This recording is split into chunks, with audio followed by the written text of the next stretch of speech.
India, the land of tigers, saw their population shrink dramatically in the last century as human population exploded. The recent years have seen a marked stability, if not an increase in tiger numbers. But are we doing enough? Yes, India does have a blueprint for saving tigers and associated flora and fauna, but certainly much more can be done. So right now, we are trying to save tigers where they are, but we have a lot of habitat which can support tigers. Maybe we can take tigers to where habitat exists and their prey base exists, and we can provide security.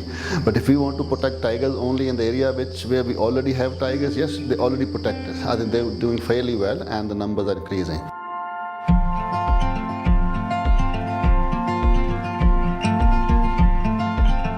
So, is an out-of-the-box thinking to ensure a stable and genetically diverse tiger population the need of the hour?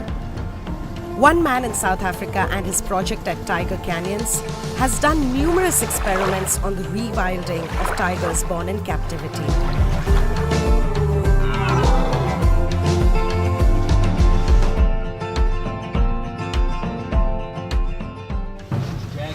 Be ready, he's coming.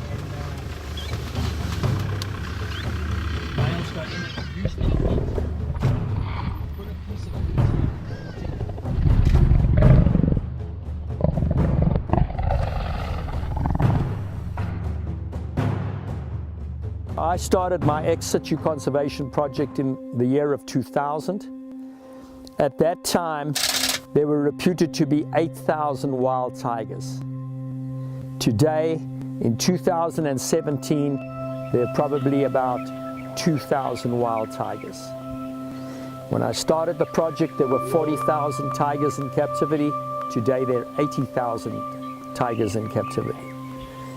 So my aim was to create a self-sustaining, free-ranging population of tigers outside the Asian continent.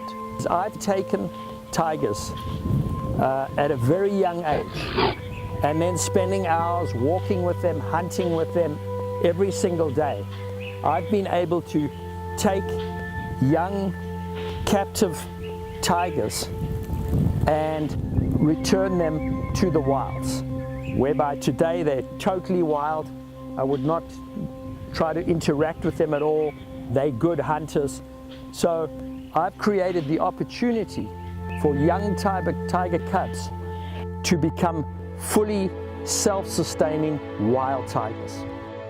Interestingly, some parks in India are experimenting with this strategy already, but in a different way. John was my first inspiration. The idea of reintroducing tigers back to the wild came to my mind only after I saw John's movie. Because John has captive tigers, then he trains them and makes documentaries out of this. And there's a very, strongly controlled process. And our area is not fenced. John's area is fenced. It's under control. But our forests are totally wild, without any fences. So we release the tigers, then we have to make sure that they survive, they're able to feed themselves. We have to have a backup plan. Earlier we were thinking only of translocating wild tigers from one place to another. Now even captive bred tigers, captives which have been reared in captivity, they can also be established, and people and my friends in my forest department, they're already done in many places. We started with Panna. That experiment worked. So now all the captive tigers which are now in captivity, they are potentially candidates for getting released out in the wild. While the conservation utility of JV's experiments may be a subject of debate, it cannot be denied that one man, consumed by his passion, has done radical work with tigers. The challenge is rewilding of captive tigers a sustainable model. Till then, we can take solace from the fact that there is good work going on.